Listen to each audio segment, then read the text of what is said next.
What's up, guys? This is Mike Loris. I'm going to be casting another game from the defense. This is between Complexity and Quantic, two fantastic teams. This is in the upper bracket, so second round of the upper bracket. So defense starting to get a little bit farther in as far as tournament progression is going. Complexity. So for banned out Leshrac, Quantic banning out Chen and Darkseer. Nothing really surprising here. I haven't done a commentary cast in a little bit, so I figured I would just pick up this set. I've mostly just been playing Civ. Yeah, Civ 4 and a little bit of Civ 5. I don't know. I haven't played that much Civ 5, but it's still okay. I think I like Civ 4 a little bit more, but I haven't really given Civ 5 as much time as I have Civ 4, so still deciding what I like more as far as that goes. Also, I have a couple of FP VODs up. I believe Nyx, PA, and Shadow Shaman.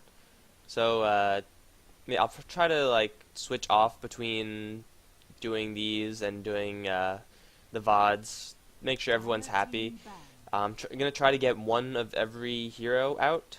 I mean, not in any specific time frame, but just have eventually there'll be a VOD for every hero, and try to fix up the bad ones. So PL, which I remember that one turned into a 3v3. Not necessarily the best VOD to have up. I mean, it's great for a little bit of a tutorial, but I'm going to try to get something a little bit more concrete, 5v5, try to really carry a team with that. So that's what I'm going to be trying to do. But as for this game, we see a TA ban, and these guys are taking their sweet-ass time. Lycan is going to be banned out. There's still Invoker. There's still Siren, who is really, top tier in my opinion. I find that kind of surprising since the Dota 1 I've watched, she has never really been picked. Granted, the Dota 1 I've watched, I believe, was before the Song of the Siren change, when you could toggle it on and off, which is just makes it such a more useful spell. It used to be just you click whatever hotkey it was in Warcraft 3. You click the button and then everyone would go to sleep for X amount of seconds, and then if someone entered the range of the sleep, they would be awake and they could just kick your ass. And you couldn't turn it off. You just had to wait until it times out. So that way you can't set up a perfect Ravage or Epicenter or any giant team fight thing. So that change really puts Siren ahead as far as initiation goes, because that range is just so friggin' huge. And you have all the time in the world. There's no blink. You can't mess up a blink or anything like that. It's really hard to mess up unless you somehow combine your big ultimate like Ravage with the Song of the Siren and protect everyone from the damage and stun. I've seen that happen once or twice, but on the whole, it's not really that a big deal. So Siren is still in this pool, but the TA also pretty good because she could just dominate a lane. But Broodmother and Rubik being picked out, and look, there's the Siren. So Complexity probably going to look for that Tidehunter pick. Tidehunter could combo very well with the Naga Siren, but also they could put him solo against the Broodmother. And Tidehunter with that Anchor Smash, get that up a couple levels, and you could pretty much thrash a Broodmother. You're still going to be taking a lot of inject damage from the Spiderlings, but doesn't matter who you put up against Broodmother, that is going to happen. So Sand King, Tidehunter, probably picks that Complexity are going to look to pick up, to try to counter that Broodmother. It's one of the problems with picking up Broodmother that early as the first pick. She's a fantastic hero, and she could push down a tower like no one's business. Fantastic split pusher. But once you pick her, then once you pick her first, the other team has, so much time to figure out how they're going to counter that hero. And Broodmother in the early game, if you counter her, she's really not much of a threat later on. So that could be a problem going forward for Quantic, but I'm sure that they will do everything in their power to make sure that doesn't happen. Naga Siren actually not a bad counter to Broodmother. Yeah. With that Riptide, it's kind of like an Anchor Smash, like baby Anchor Smash. It's a little bit more expensive, but it still kind of does its job in clearing the creep wave. And since Naga Sirens seem to like going for the Arcane Boot build, they're going to have a lot of mana to do so. Enigma being picked up by Quantic as well as Zenimancer, so their support is pretty decent right now. Enigma most likely going to go to a jungle lane, and Venomancer going to be babysitting someone in the easy lane, or maybe even the hard lane, depending on what Quantic wants to run. They have a lot of flexibility with their heroes. Pretty big team fight. Black Hole, Poison Nova, lots of damage coming out there, but the problem is If Black Hole is easily interrupted by the Naga Siren, so Enigma has to make sure that he gets his Black Hole on her, well, and Rubik, and the Tidehunter as well. Complexity has a lot of counter initiation. We do have that Naga Siren Tidehunter pickup, so that is going to be, in my opinion, a lot more dominant team fight. And Rubik has some pretty good opportunities to steal some good stuff. So Complexity, kind of melee heavy at this moment, but we're probably going to see a Rubik played with the Naga Siren in some fashion. Would be in Complexity's interest to pick up someone like a Queen of Pain. Could get a solo mid. Well, I guess that's not an option anymore. But they needed someone to solo up the mid lane. They could have Tidehunter do it, but I'm still not convinced that Tidehunter is that great of a solo mid lane. Much rather have someone like Tinker or the Queen of Pain or Storm Spirit or something around those lines. Quantic, on the other hand, they have a jungle up. They have a hard lane. They are also missing a mid lane. Of course, their heroes can do mid lane, but anyone can do mid lane. It's just a matter of, can you effectively do it, and can you not get completely thrashed by the other team's mid laner? But a mid lane and either a little bit of damage coming out from them. They have the Broodmother who could right click pretty hard, but she has the problem of getting kited, and even if she gets a BKB, Ensnare does go through that, so she's not going to be able to do anything. Naga Siren, actually, she's a pretty good counter to Broodmother. So, good picks. I don't know, Quantic would do very well to pick up the Chaos Knight, Windrunner, or something like that. And that way they would have a little bit of bulk on the front lines. Their heroes are pretty soft at the moment. And CK is a hero who could live through a Song of the Siren, Ravage, Riptide, Gush, all that painful water-based combo. That is going to be coming out from Complexity. And wow, that completely slipped my mind. Nature's Prophet got through this entire ban pick phase.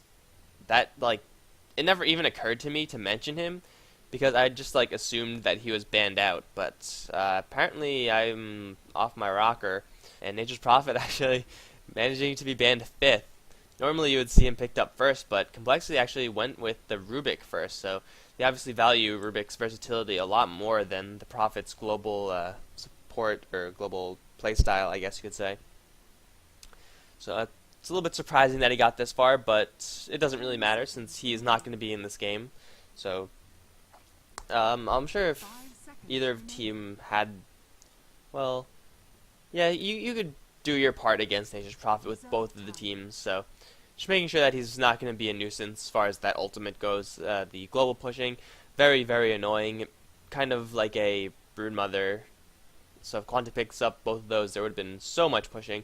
Quantic already has quite a bit of push. They have the Broodmother who's going to sit in whichever lane she goes to, and then Eidolons and Venomous Wards can do a lot of damage to towers and the creep wave itself, so Complexity, although they do have quite a bit of counter push with the Fade Bolt, with the 2 stomp kind of things, with the Riptide and Anchor Smash, it should hold them pretty decently. And there's the Tinker pick from Quantic, actually, gonna hold up that mid lane.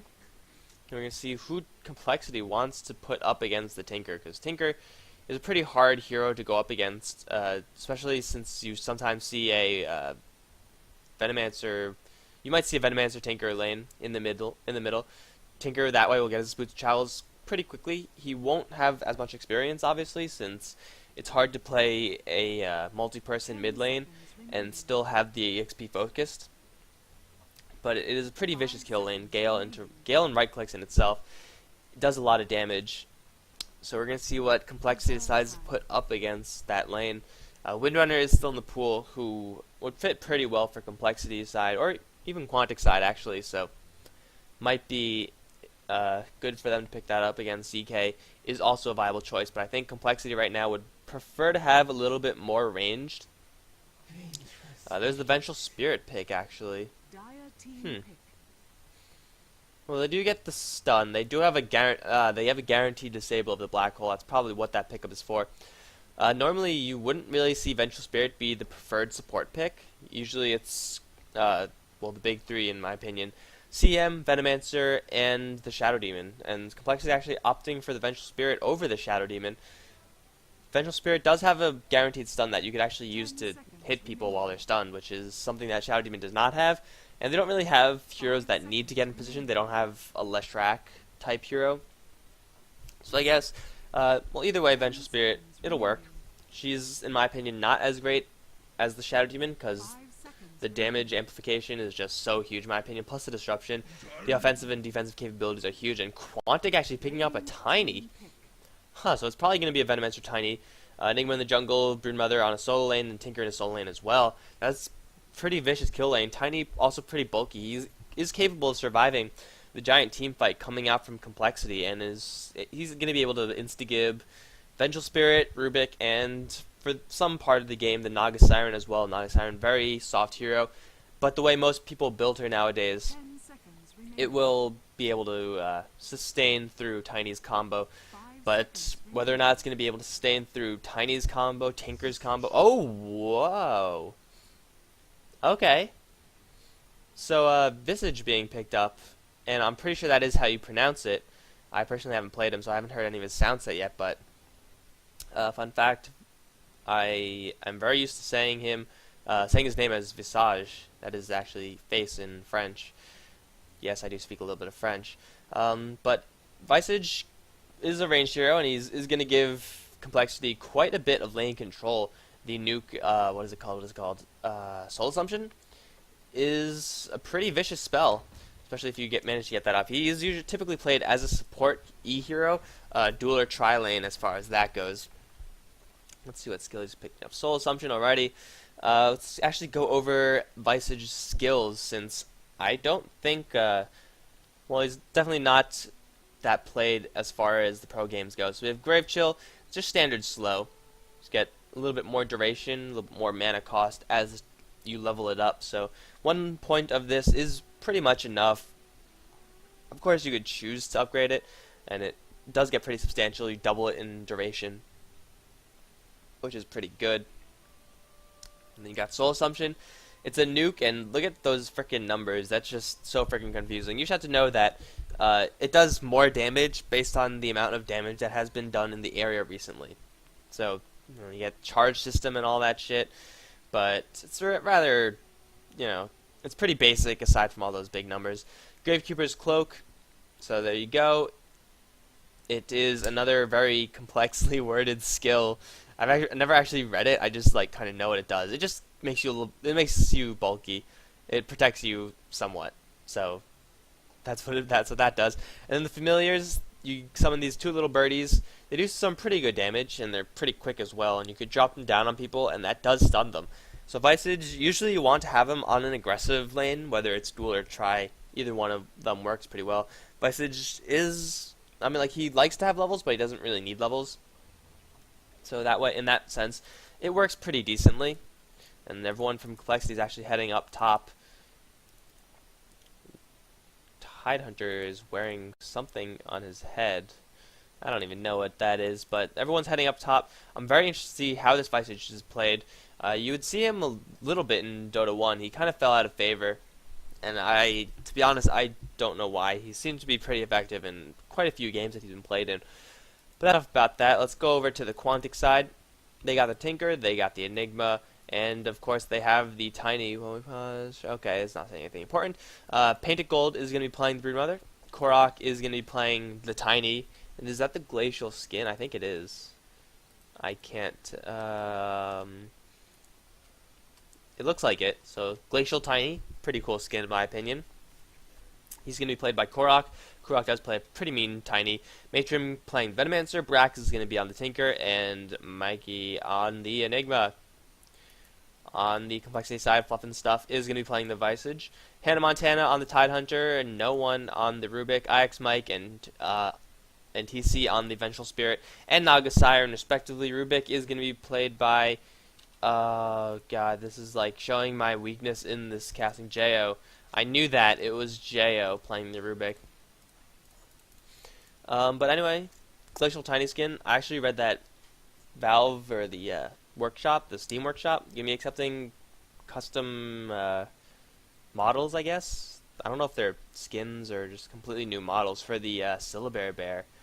And that's gonna be pretty interesting. You're gonna see Polar Bear and stuff like that, and so that's gonna happen. And I'm not interested in sitting through this. pause.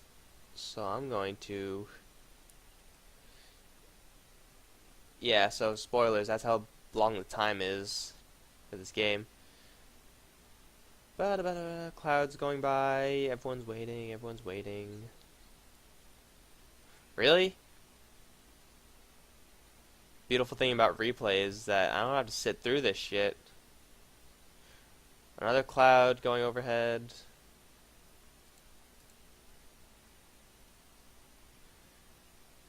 Bear with me, guys. Come on, America. Is the game? There we go. Here we go. Make sure it's at 1x speed. There it is. So we are back into the game. Jo has reconnected after his shitty internet crashed. Looks like Quantic gonna be sending quite a few people to the bot lane, actually. Well, everyone to the bot lane, probably just to go try to see if they could protect their bottom area.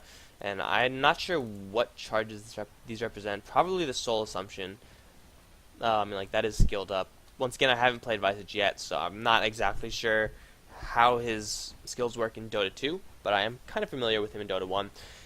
Visage actually has been the subject of many a rework.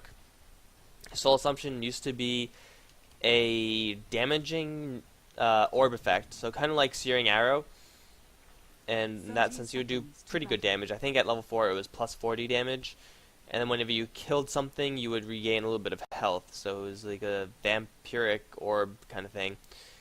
Familiars used to be able to summon like 8 of them or something, and they just used to be flying around and able to do a little bit of damage.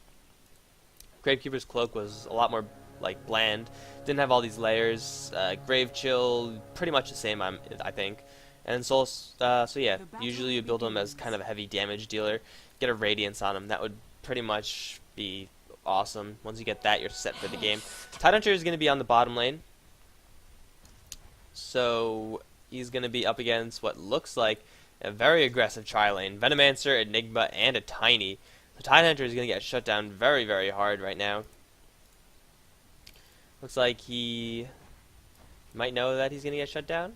Where is he going? Is there a swap? Fluff and Stuff and IX Mike heading down to the bot lane. What is Complexity doing right now? They're actually going to have a tri-lane. Nagasiren and Tidehunter being blocked up a little bit there.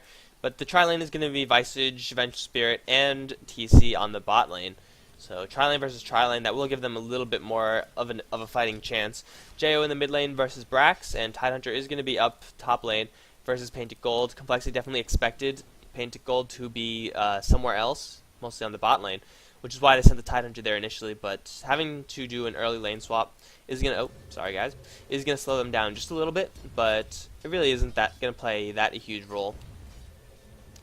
And looks like, wow, this huge amount of mind games coming out. Quantic sending the Broodmother down here and going to be moving up their tri-lane to the top, so they really don't want to fight tri-lane versus tri-lane. They want to have the complete shutdown. They want to have this Broodmother. They'd prefer to have her against the tri-lane to get the Korok a little bit more space. Broodmother is going to be able to survive a tri-lane, whereas if it is tri-lane versus tri-lane, you know there's going to be blood somewhere. Tiny already leading with 8-1 last hits, so good farm on Korok. I think he bought a teleportation scroll though, so a little bit slowed down, buying scrolls that you wouldn't necessarily have to buy all the time. And actually that transfer from Quantic will benefit them quite a bit, since Enigma is going to be able to jungle rather than jungle a little bit safer rather than going into the enemy jungle where you could be jumped. It's a little bit more dangerous. Matrim also going to help out with the pulling. Unfortunately failing that one, but either way, if you just leave Tiny against that Tidehunter, Tiny's going to do okay, as you can see him going very aggressively already. Not doing that much damage to Tidehunter because he's very bulky, but still burning a little bit of his mana, making sure Tidehunter doesn't get too comfortable. And Venomancer showing his face, so Tidehunter knows that he's going to have to play him very carefully. Probably would benefit him to get a point of Kraken Shell, try to get rid of that Gale. Because Gale into Avalanche Toss pretty much guarantees a Kraken Shell proc. Looks like IX Mike going to be leaving the bot lane. It might be roaming around just a little bit. Jo's taking some pretty heavy damage, and does he have a bottle? He does have a bottle. He's going to be going, but Matrim unfortunately took the invisibility rune. He actually breaks it right away. Going to be doing a little bit of poking to the Vengeful Spirit, who manages to poke back just a little bit. Brax already does have his bottle. He's going toe-to-toe with Jo. Tinker will win that engagement in the long run because he does have a laser build in the works. So laser and heat-seeking missile, a lot more damage than the Rubik is able to put out. And Korok getting jumped pretty aggressively. Completely missed that, but there wasn't a kill, so that is okay. TC is actually going to be soloing a lane versus Painted Gold. Definitely not the Tidehunter that they wanted, although here comes the Tidehunter that they wanted up against the Broodmother. She's able to hold her own with that Riptide, and she's going to teleport up to the top lane. So here's the Tri-Lane versus Tri-Lane. Let's see if they're going to swap once again. The supports do have enough money to buy TP scrolls. They might just walk, but I really don't think it'll be that beneficial for them. And I'm going to have to check... Sorry guys, I've checked my audio. It seems a little bit loud, and I don't want the Dota... Oh no, it should be pretty good. Okay. Sorry about that, guys. But I don't think you saw any of that, because Faps doesn't record any of it. Anyway, Rubik and Brax going to be racing for the double damage rune. He doesn't... Oh, denied by Jo. If he can't get the rune, no one gets the rune. Bot lane is going to be Hannah Montana versus Painted Gold, and Painted Gold already taking quite a bit of damage from that Anchor Smash. It's really what you want to have, that Tidehunter against that Broodmother. She does so effective. He's so effective against that Broodmother. Tidehunter is not as effective as Sand King against Broodmother, in my opinion, but Anchor Smash is freaking dirt cheap, so you could spam it as much as you want. Looks like Fluff Stuff, Ix, Mike, and TC looking for someone. They're going to find the pull happening. Unfortunately for them, nothing is actually going to come out of this. They might be able to steal a couple of these wolves. No, they actually derped up. Not the best last hitting, but okay. At least the enemy team did not get it. So if anything's going to happen, it's probably going to be on this top lane. Venomancer is very vulnerable. Korok does have a little bit more health than the Venomancer, so he's not as vulnerable. But he could still be taken down pretty easily. There's a lot of crowd control effects on this top lane. You got the net, you got Magic Missile, and of course the Grave Chill, which slows down pretty substantially. There goes the Ensnare onto Korok. Magic Missile is going to follow, but an Avalanche prevents that. No, Magic Missile is going to go down. Soul Assumption as well, doing tons of damage. Korok is going to live with 15 HP, and Ix Mike is going to actually get denied. No, he got denied by the Visage. Beautiful play by Fluff and Stuff. So no kill is going to come out from this. That one kill in favor of Quantic is actually a lie. I don't think it should show like that. I think Valve should really change that, but either way, it is going to be picked up. Nothing is going to be picked up by the either team. Is in fact, Rubik has hit his level 6, and he's going to pick up a level 3 missile, and that's pretty much best thing you could ask for at this point in the game. Missile will do a lot more damage straight up than the missile, and since Rubik is kind of strapped for mana, forced to Bottle Crow, it'll be pretty good cost effectiveness as far as his mana goes. In the bot lane, 29 for 2 versus 21 for 2. I'm not sure. Let's actually go to gold per minute. Let's see what that is. So Tidehunter is standing a little bit ahead of Broodmother, which is kind of what you would expect. I switched to this graph because I was not sure if I wasn't sure how many of those creep kills, quote unquote creep kills, were actually Spiderling charges. Spiderlings killed, so it's kind of misleading that last hit to deny chart when there's a Broodmother in the game. Since you'll see a Tidehunter at like 60 creep kills, but not much gold per minute because, well, those are all spiders. You saw the power of that Visage right there. He did get slowed up quite a bit by that Avalanche, but Soul Assumption has pretty large range and did a lot of damage because there was a lot of damage happening in the area. And it was only level 2 doing a lot of damage to Korok. Korok does have his power treads up, sitting at 1000 HP, so he's going to be fairly safe. Not completely safe, however, because still a lot of magical damage coming out from this team. The Avalanche from Korok was just spot on before, making sure that everyone was held back. Avalanche can be launched upon TC. Soul Assumption can go onto Korok, and a Magic Missile onto Mikey. They're doing a lot of damage to this Enigma, and this Enigma might go down. He's going to be forced to pop the black hole. TC's trying to circle around for that last hit, but he actually walks right into the black hole. Venomancer's going to draw the first blood. Enigma does go down. In the meantime, TC is going to look for someone. Korok is on the run. They just need one more. An Avalanche is going to try to slow him down. Grave Chill slowing down Korok even more. Riptide going out from TC. And Matrim surviving at 6 HP. Wow, these escapes in this game are freaking insane. TC picking up a double kill, which I'm sure Complexity will be happy about. Golds per minute sitting at 344. But unfortunately, they did lose the first blood. Venomancer did get it, and he did get out with his life. So he's going to be able to pick up. What is he picking up? What is it? Can I click on this? Boots in a south. So he did get his boots up. Once you get that first blood, as a support hero, you are able to pick up the boots, which normally would come a lot later. But lucky Venomancer, he gets his boots pretty early, which will allow him to chase a little bit more. So pretty fun tri-lane going out. Who died? Was it? What? Venomancer, yeah, Vengeful Spirit. Yeah, 2 deaths. I don't know what the hell I was thinking. So Vengeful Spirit died, which is pretty much what Complexity wanted.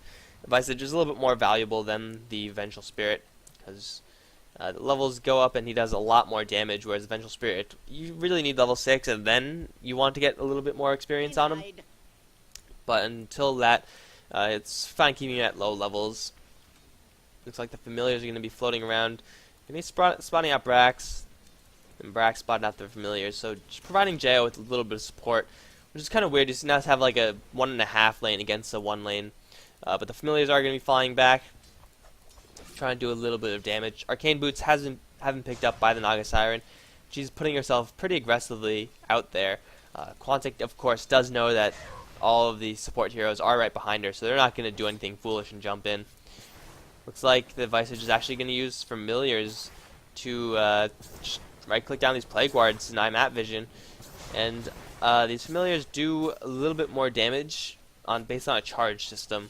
So you typically want to save those hits for heroes.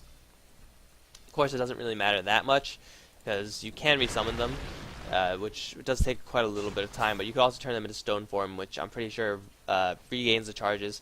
Again, I haven't played Visage in a long time. Visage is not my type of hero. Whenever I play him, I get completely face stomped, unless it's the old Visage, in which case I could solo summon people all day, and it's completely awesome.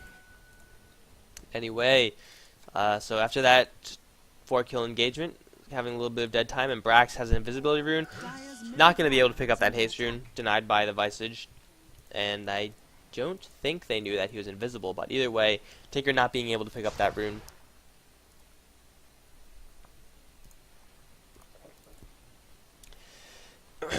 Top lane, we still have Naga Siren leading as far as the creep kills go.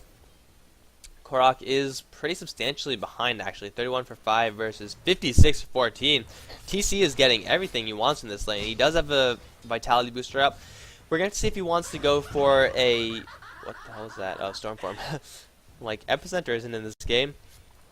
But we're going to see if he wants to go for a Vanguard, which is the cheaper build, and then go for maybe something a little bit aggressive. Or just ride his farm all the way to a Heart of Tarask, which is also a viable choice. I don't like it as much as Vanguard into aggressive, but that's just me. So it's totally up to him. Diffusal Blade will be pretty good against his team, actually. Tiny is notorious for having a very small mana pool. And if you could... I don't think there's anything to purge. No, not really, but... Yeah, this extra slow is always valuable, no matter who you are. Enigma now trying to circle around, trying to get things happening. He has a whole army of Eidolons, and the Eidolons are going to be doing a little bit of damage to the Visage. Not a big deal, though. They're all going to time out, and no farm is going to be had by the Complexity side. Mirror images popped out from TC, just so we can spam them up, send them in, and get a guaranteed Riptide. There you go. You're going to right-click down the rest of them. That's why you pick up the Arcane Boots. Still, in my opinion, I am not entirely convinced of it, but hell, it works. I'm not going to argue with the results. And if you could farm up these Eidolons, then, well, hell, you might as well get the Arcane Boots, because they'll end up paying for themselves eventually. And as a Visage player, you want to keep these Familiars alive as long as possible with that stone form. It saves you a lot of mana. 150 mana out of 450. He does have some pretty steep mana costs, so you want to keep that in check. And this game is actually relatively tame so far. Naga Siren does have enough to complete her Vanguard if she chooses to do so. It doesn't look like she's actually going to go for that build. Oh no, Brax is going to get stuck. He has a travel zone rearm, so just a momentary distraction. This isn't a level 1 trap, which is friggin' devastating. If you ever get trapped by Rubric or Darkseer at level 1, you're crying, because you don't have, most of the time, you don't have enough for a teleport scroll, so you just gotta wait there for your friggin' gold to pick up, and it's just is just unbearable agony. And Snare going off onto Korok. They might want to go on in this, but no. They actually found Major. Magic Missile going to be going down, as well as the Familiar Stuns. And Vice is going to pick up that kill, but Brax has now arrived. TC is forced to pop out his ultimate. And that is going to allow the rest of his team to get out just fine, showing the stopping power of that ultimate. Looks like they actually still want to go in. No, Mike gets tossed in, but Kojeo is here as well. What did Jo steal? TC is popping off his illusions, and now they're on the chase. Fluff and Stuff unleashing his soul jumps onto Brax. There goes the black hole app from Mikey, only catching Fluff and Stuff, and Fluff and Stuff's most likely going to die. TC on the side lanes and he doesn't have any of his cooldowns. Hannah Montana has now arrived. Ravage getting a lot of people. Double kill for the Tidehunter. 3 people down for Quantic. Wow, that was... yeah. Tidehunter hates Kunkka, but that was a pretty good fight from Complexity. They had a lot of support coming in. They managed to turn it around. Didn't look that great for them. Enigma burned his black hole on only one person, and although they did manage to get the Visage, he responded back pretty well. And his team responded pretty well. And what the hell is that? Teleport scroll? Quelling Blade? I don't know what that was, but in the end, TC is getting exactly what he wants. He's going to go for a very fast Heart of Tarrasque. He's sitting at 303, 87 creep kills, so he's just rolling in the dough. Yeah, somehow he managed not to die within that. I'm not sure how that happened. Usually you want to go for the Naga Siren, but hell, it's okay. Missile's going to be giving Brax a taste of his own medicine. He's actually cutting off a bottle charge, so that was a pretty well-timed missile by Jo. I'm not sure what he stole from the Enigma. I think it was just a Malphus, so not the most useful. Painted Gold is doing some pretty good damage in the meantime. He's the only one who did not jump up to that top lane. Yeah, that's what Brood Mother does. You just stay down there and then constantly push. Hannah Montana has arrived on the bot lane, trying to clear off the creep wave with the level 4 Anchor Smash. That will be pretty easy to do. He also has a Hooded Defiance, so a lot of the damage from Quantic is mitigated. The only one who's actually a threat is the Brood Mother with her right clicks, but even then, Tidehunter is just so bulky. And this Tiny is pretty frickin' sweet. He's frickin' diamond Tiny right now. This skin, I love it. It's so awesome. Whoever made it, huge props to you. Tip of my hat. Looks like Jayo's actually going to be teleporting to the top lane where an Avalanche has gone off. Did not hit anything but illusions, however. And now Mikey getting telekinesed up into the air, going to take a Soul Assumption. Familiar going to land right in front of him, going to be able to land that stun, and Vice is picking up yet another kill. They might want to look for another one, but they're kind of out of range. Rubik does have that Malphus, so he was looking for a stun, but unfortunately not there. Vengeful Spirit not level 6 either, but it doesn't matter. They took the Enigma, nice easy kill. You don't have to overextend yourself for anything more than easy kills. Complexity is going to go off onto this top lane tower.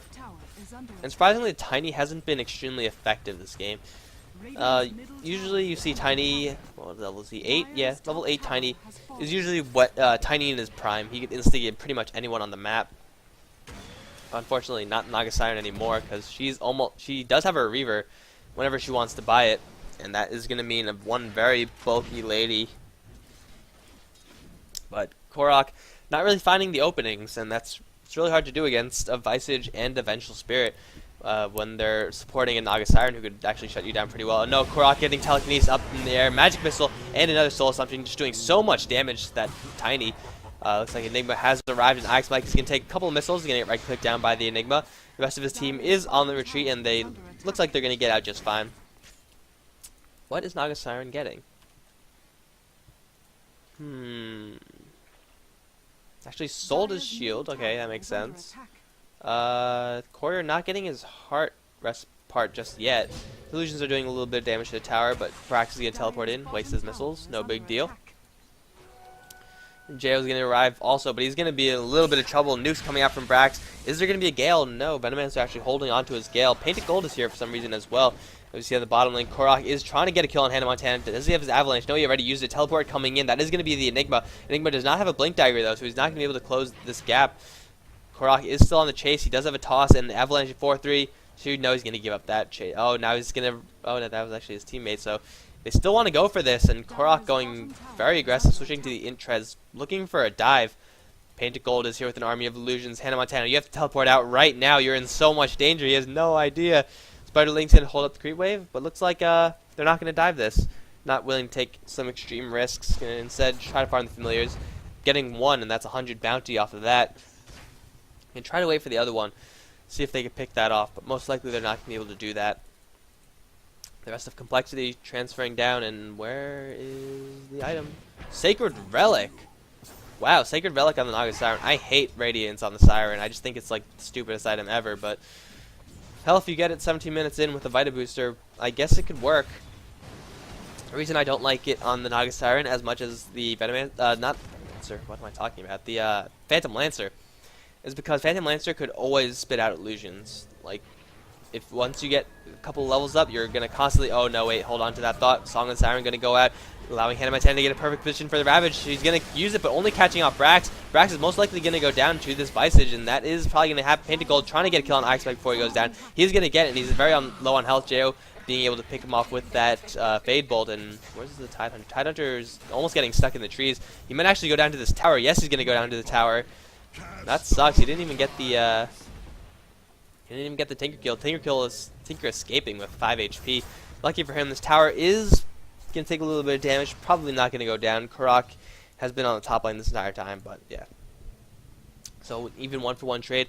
Not the best Ravage coming out, especially with that Song of the Siren setup. You'd expect a perfect Ravage, but Quantic was already split up from the beginning, so the opportunity wasn't really there. This Naga Siren, though, the reason I don't like Sacred Relic on Siren as much as Phantom Lancer is because Phantom Lancer could constantly make illusions. He doesn't have a 40-second cooldown on his illusions. He will constantly be spitting them out. Spirit Lance is a very low cooldown, so you get one guaranteed from that. Doppelwalk, lower cooldown as well, so you could just constantly get illusions. That means your Radiant Sprint will constantly be there. And you can spread those illusions out. The illusions propagate their own illusions, which means you get a whole friggin' army of Radiant Sprint. Naga Siren, on the other hand, her illusions are on a timer, and the timer is pretty substantial. So you only get the Radiance Burn every so often, and if they burst down the illusions, which they're very capable of doing, it eliminates a lot of the Radiance Burn that could have potentially been there if the Naga Siren was a Phantom Lancer, if that makes any sense. But, I mean, like, it does give 60 damage, which is pretty good. Burn damage, if you could stay alive for the entire fight, is pretty good as well. But, in my opinion, it's just not an effective item. It's too expensive, and 20 minutes into the game, she doesn't have it yet. Granted, that is Arcane Boots and Vitality Booster before the Relic, so it's kind of understandable that it's a little bit delayed. She's farming extremely well, but in my opinion, this is not the best way to capitalize on such a great farm. And Montana's going to show his face. Pressure off the Quantic people just a little bit. Scared of that Ravage. Unknowns to them, it is still down for another 15 seconds, so that was a complete bluff coming out from the Tide Hunter. This tower is going to fall, though. Venomous Wards, plus Painted Gold Spiderling's going to be able to take that down. In the meantime, Naga Siren destroying a mid-lane tower of her own. And Naga Siren, where are you? Where are you? Where are you? Radiance is up. We're going to have to see how this works for her. I don't like this build at all. I don't know. I don't play Naga Siren all that much, but I just don't like it. I much prefer the Heart or the Diffusal Blade or anything. Jo actually managed to steal Plague Wards, which don't seem like the best spells to steal, but they actually are extremely, extremely effective because they have such a low cooldown, and you can just place them down wherever the hell you want because they're pretty much free. So you could get vision of wherever you want. You could do stuff like this, get a couple of neutrals, and you could cast it so many times by the time it times out. By the time it times out. Wow, do you think I said that enough in that sentence? So it's not as impressive as a Black Hole. It's not impressive as a Venomous Nova, Poison Nova, but it's still pretty good. Oh no, Painted Gold, you're going to be a little bit trouble. Dust going off, and Painted Gold is revealed up. Telekinesis, Magic Missile, and Gush. Going to be keeping him in place for the Anchor Smash to finish him off. Looks like Fluff and Stuff is on the chase for Matrim. He wants this kill. He's going to try to stun with the Familiars, but the Familiars actually get slowed by the Gale, so good play by the Venomancer, realizing that if he got stunned by these Familiars, he would have been dead. But he had his full charges armed up and ready to go, so that would have been a lot of nuking damage. Brax is here with the March of the Machines, taking Gush, but he's going to force staff himself away. Just continue to launch out those missiles. Try to protect his tier 1 tower, and it looks like the tier 1 tower is going to live. It is going to dip to below deny range, though, so it's probably going to be denied. Make sure should just deny it right now. There you go. He's going to deny that. So tower denied, and Korok, kind of going AFK farming for a little bit, has managed to pick up his Blink Dagger. There's the initiation. There's the insta-kill potential coming out from Tiny. The problem is that even if he does go in and insta-kill someone, he's probably going to die himself, because let's say he gets a Vengeful Spirit, Visage is going to be on his ass, Tidehunter is going to be on his ass, and really that's all you need. Telekinesis up onto Korok. Is there any support? No. Blink out from Korok, and what is he still in that toss? Toss will be pretty good, actually, if he could toss TC or the Tidehunter into place. Quantic, I'm not sure if they'll expect that. Well, they definitely will. They know he has toss, so. So that happened, and Naga Siren, very, very wealthy. Holy crap, she's rolling the dough. 1,800 gold already after picking up that Radiance, so absolutely sick farm coming out from TC. And the Radiance does let you do this, but so does the Heart, and the burn damage isn't really that much of a big deal in my opinion. Whatever, you got it. No sense dwelling upon that fact. And looks like, I think she should now go for Heart. Radiance Heart, that's a pretty good combo. Doesn't matter who it's on. If you get it pretty quickly, it's going to be doing a lot of damage, and you'll be pretty much unkillable. And who doesn't like being unkillable? In my opinion, if I had a choice between a killable hero and an unkillable hero, I'd take an unkillable hero about 100% of the time. So, 4 heroes now grouping up from Complexity. Looking for a tier 2 tower, although the Venomous Wards have started to go up, and Brax here as well with the missiles, plus a double march of the machines, so it's going to be impossibly hard to get through, to push through with the creep wave. Creep wave just gets annihilated. But Korok and Painted Gold were on the bot lane, pushing that down a little bit. Tower hasn't taken any damage yet, but that's because of the rest of Complexity, and well, first isn't going to defend that, and second of all, Painted Gold is actually farming in the jungle. Doesn't really have anything yet. He definitely doesn't have the farm comparable to the Naga Siren, who is going to go for a Heart, picking up Recipe first, which I also don't like. It is cheaper, but if your Reaver gets delayed, then you're stuck with a whole bunch of stuff that just doesn't do anything. Teleport's coming into the bot lane. Hannah Montana is there with his Anchor Smash, trying to clear off the creep wave. Not to mention the minus damage, so that the tower takes a little bit less, keeping the tower as healthy as he possibly can. Let's do a little bit of item check. Mech being built by the Visage, and where are you going, Naga Siren? No, nothing, no Heart yet. Blink Dagger Force Staff on Rubik, so this Rubik is very soft but very mobile. I'd like to see some health on him, probably going to head towards that next. Pipe is up on the Tidehunter, and I believe that is it. Yeah, that's it. Matrim actually has a Vita Booster, so he's pretty tanky, 1100 HP. Mech is finished on the Enigma, and he's working on a BKB, so once he gets that, it will help him against the Ravage and Song of the Siren, but he's still got to watch out for that swap interrupt. One of the benefits of picking Vengeful Spirit is that you have a guaranteed interrupt, unless she gets picked off, which with 815 HP is not out of the question at all.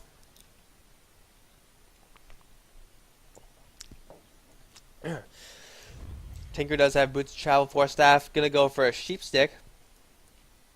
And Tiny, Blink Dagger, and nothing. So Tiny hasn't really been successful this game as far as killing go. Broodmother is heading towards that Orchid, she's almost there. Lots of members from Complexity. Smoked up looking for a kill on this Tinker, but he's gonna teleport away. The creep wave is gonna come in and perfect timing pretty much. March of the Machines just timed out, so they're going to probably wait in the wings. So here's what they were waiting for. Tinker's going to be teleporting in. Tinker, it's a giant trap, telekinesis, ensnare, and a whole bunch of magical damage. You're going to be able to take him down. Complexities, fluff and stuff. Visage with another easy kill. That's what you want to do against Tinker. Lure him into a false sense of security, wait for him to teleport in, and then completely annihilate him. Pink in the meantime with Korok yet again pressuring, this time the top lane, forcing Hannah Montana to push to teleport back to try to defend that. Ice Mike coming in as well.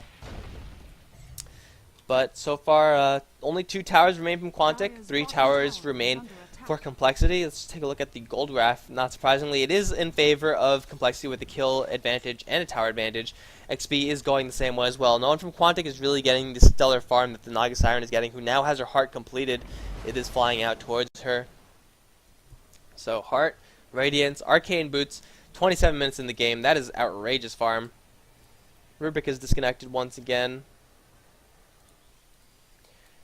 And if this game is if the last time pause was of any indicator, JO is going to take quite a long time to recover from this. Quantic, their game is not going the way they want to. They have a very gank heavy lineup. Their team fight isn't that bad, But when Complexity has the opportunity to get a jump on you every single time that they want, pretty much every single time they're the ones who are calling shots with the Song of Siren, with the Ravage, it's going to be hard for Quantic to really come back from this.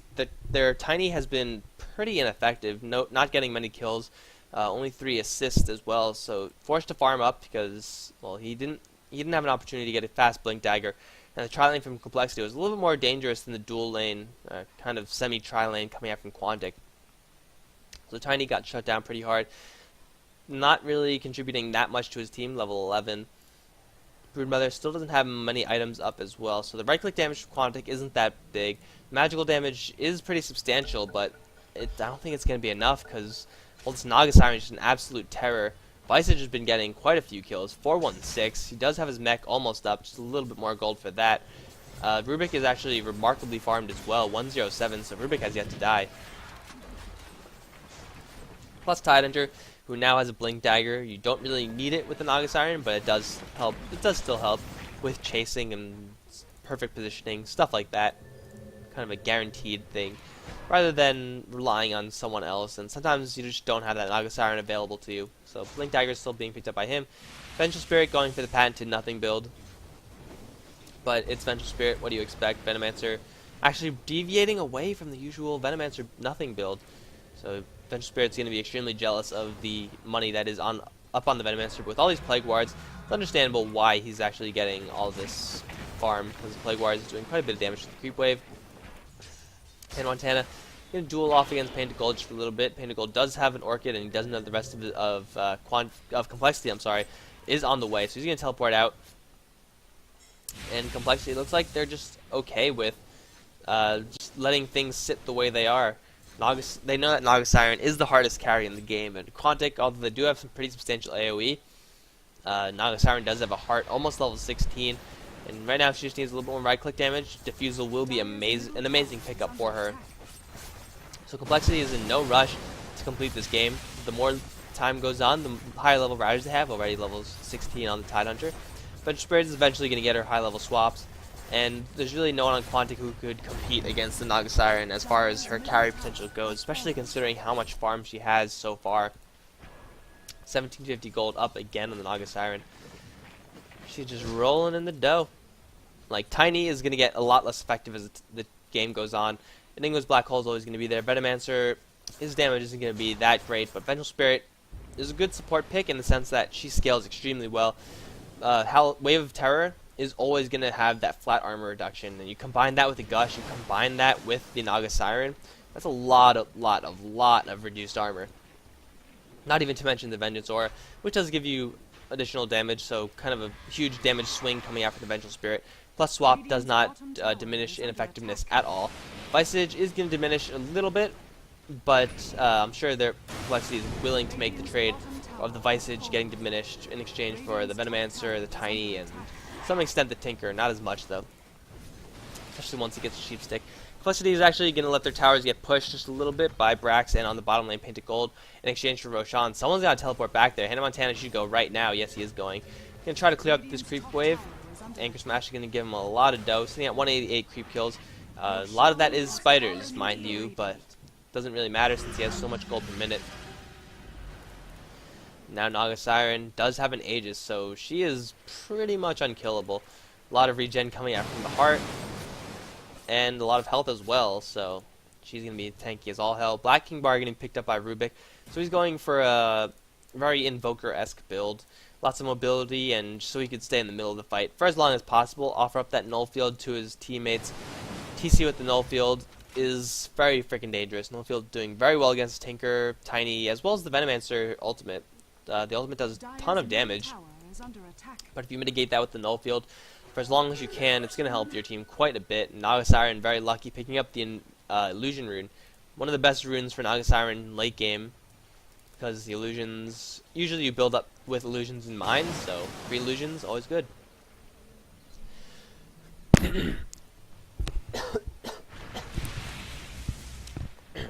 Sorry about that, guys. Alright, here we go. Mech is up on the Visage, and Naga Siren still sitting at 3,200 gold, probably saving for buyback. but she can still start building towards her Diffusal Blade if she chooses to go for that build. I think she should. Purge will allow her a lot of easy kills. Brax still does not have his sheep stick up, and he might get jumped. No, a little bit out of range. Hannah Montana blinking in. Might have been looking for a Ravage, but either way, is not going to get it. That Riptide is freaking loud. I really hope the sound levels are right. They don't sound right, but they read right, so I don't know. Hopefully it'll be just fine, because I don't want to double cast this. I'm not going to double cast this. If this doesn't record, then I'm just, fuck it, I'm going to skip to game 2. You guys are run down in that game, and then, well, be happy with that, because I don't like casting games twice. Anyway, the final tower from Quantic has gone down to Complexity, and everyone's grouping up on the top lane. They might be looking for an engagement. Gem is up on the Tidehunter, so they're trying to solidify their map advantage. Illusions being made by TC, and they just have to wait for an opportunity right now. Creep Wave is going to get demolished pretty hard, though, with the March of the Machines and the Venomous Wards. Pipe is popped out by the Tidehunter. They want to go for this tier 3 tower. Quantic's hand is pretty much forced right now. They got to do something about this.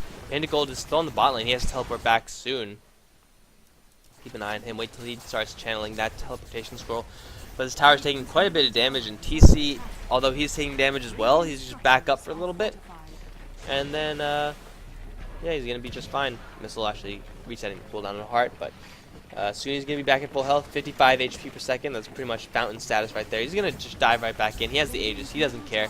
He wants this tower. Mech can pop out from Fluff and stuff, and this tower is not long for life. Korok is still in the mid lane, and Painted Gold's still in the bot lane, trying to make a trade. The tower does go down, and the Illusions are now free to work on the melee racks. It looks like they're actually going to teleport back. Painted Gold has done his job, forced the teleport back from Hannah Montana, going to silence him so he can get out just fine, and hold off the Anchor Smash for just a little bit. Rubik now picking up that Black King bar, using his Fade Bolt to clear off the creep wave on the middle.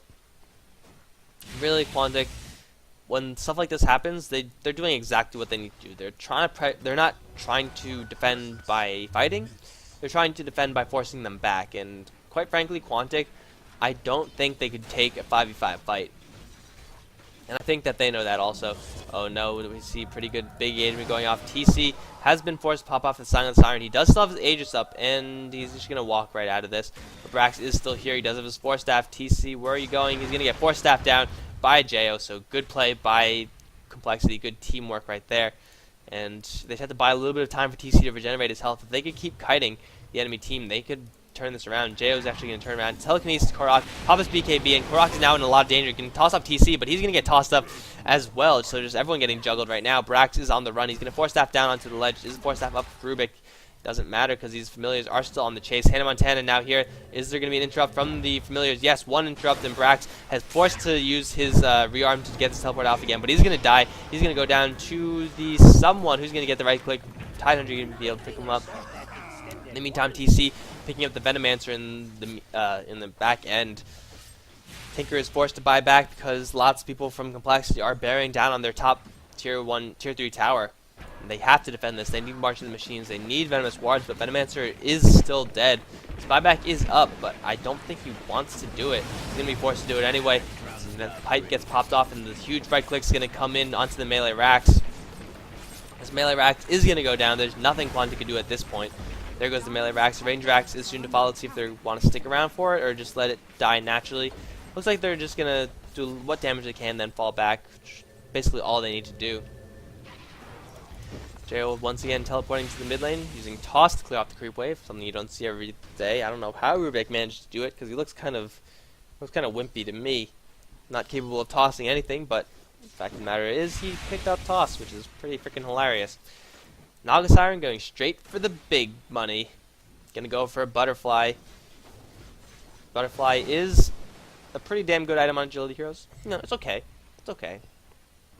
By okay, I mean, it's 9 out of 10 times the most devastating item you could pick up as an Agility Hero. So Naga Siren going for the gold for that one. Skipping Diffusal, but Diffusal is kind of like a poor version of Butterfly. Not 100%, but you get the idea. It's a more cheap, cost-effective version of it. But if you have the money, hell, go for the big items. Why not? always more efficient on the inventory space, and Diffusal Blade is still an option as the game progresses. So looks like Complexity is just going to sit in the mid lane and wait until these Spiderlings get a little bit closer. Someone's going to have to teleport that back for that.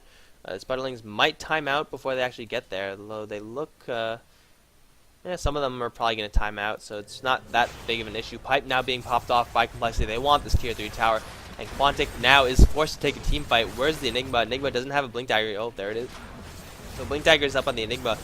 See if he can get a devastating BKB Blink in. But Jayo's off to the side lanes. IX Mike is off on the side lanes with level 2 swap. And tower sitting at 214 health, and this creep wave is going to get demolished. And the push continues. This tower is going to go down. Quantic has to go. They do not have their glyph up just yet. Gale going to hit TC. He does have his butterfly up. Plus 1800 gold. Holy shit, this Naga Siren is outrageous. 575 gold per minute. There goes the blink in and the black hole, but only catching TC. Where's the interrupt? Ravage going to pop out from Hannah Montana. Actually, no, he's not going to get interrupted. IX Mike got silenced by Panda Gold. Broodmother is actually going to take out the Venture Spirit as well. Korok is now in the back end. He is ensnared. He's getting wailed on. Visage is going to pick up yet another kill. Visage is going to go down, however, by the Broodmother. Familiars are still alive, and Hannah Montana taking quite a bit of damage. Naga Siren is still in this fight. She does still have her Aegis, managed to get out of there with just probably like 100 HP. Now going to sit in the back for a little bit, wait for Hard Harass to boost her up again, then keep sending in illusions, take that melee Rax. In the meantime, top Rax has gone down, top range Rax, by these melee creeps. Panda Gold forced to get up there to defend, and TC sees that, and he's going to go and start the right-clicking damage. These illusions do quite a bit of damage with that butterfly up. Glyph going to try to hold him back for just a little bit, but I really don't think it's going to happen. Black Hole is not up, and they really need it. Ensnare going out to Painted Gold. There's no escape for you. Rubik going to pick up that kill, and this Rax is going to go down. Nothing Quantic could do. They simply do not have the team fight needed to take out this Naga Siren, who's just freaking stacked. Still has the Aegis, 800 HP, but it's rising to 1200, 13, 14. Outrageous regeneration by TC. There's the GG from Painted Gold. This game is over, ladies and gentlemen, so this has been game 1 between Complexity and Quantic. Complexity picking up a Visage, which is pretty cool, doing some pretty heavy magical damage. Always a refreshing change of pace. And Naga Siren just being a completely devastating force. Matron, you are so dead. Bam. So thanks for watching, guys. Try to move on to game 2. And I hope you guys enjoyed. So thanks for watching, guys. GG. I'm just going to let this game time out. Go to the score screen in case you guys are interested in that, and then that's it. Dire's bottom barracks are under attack. Dire's bottom barracks has fallen.